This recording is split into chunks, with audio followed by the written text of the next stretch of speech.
கும்பமேளால ஒரு இந்த பாசி எல்லாம் வித்துக்கிட்டு அழிஞ்சு பாருங்க. ஒரு கண்ணழகி அக்கா, அந்த அக்கா பேரு மோகனாவா மோனிஷாவா ஏதோ ஒரு பேரு, கண்ணழகி அக்கா.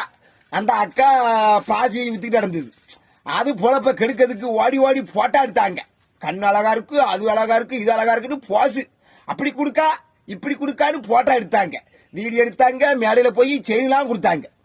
ஒரு ஆளு இதுக்கு ஒரு படிக்கு மேல போய் படம் நடிக்க வாய்ப்பு கொடுத்துருக்காரு. படம் நடிக்க அந்த வாய்ப்பு கொடுத்தாலும் எப்படி தெரியுமா? வீட்டுக்கே யாருக்கும் தெரியாம ஒரு அக்காவை வச்சுக்கிட்டு அந்த அக்காவுக்கு 4 ஆட்டி கருவை களைச்சி விட்டுருக்காரு. அந்த அக்கா போல்டேஷன் போய் போல்டேஷன்ல அரசு பண்ணியிருக்காங்க போலீஸ் சார் அவரை, அந்த டேரக்டரை. இந்த கண்ணழகி அக்கா எப்படியோ தப்பிச்சுக்கிட்டான். நல்ல வேலை அதுக்கு முன்னையாவது தெரிஞ்சுது. அவன் இது தாரா, இவன் இது தாரா, அதுக்கு வாய்ப்பு கொடுக்கா, இதுக்கு வாய்ப்பு கொடுக்கான்ட்டு யாராவது பொம்பளை பிள்ளைய போனீங்க சீரழிஞ்சு போவீங்க. சரியான ஆளு சரியான இது இருக்கான்னு பார்த்து போங்க சொல்லிவிட்டேன். பிறகு வாழ்க்கையை கெடுத்து விடுவாங்க. வாழ்க்கை போனா வராது. மோகனி கண்ணழகி அக்கா, நீ வாக்கா, மறுபடியும் பாசி வாசி வைக்க வா. அதான் பிரச்சனை இல்லை. இவனெல்லாம் ஏமாத்துக்கிற போயிடுவேன். நம்பாத, என்ன மட்டும் நம்பு.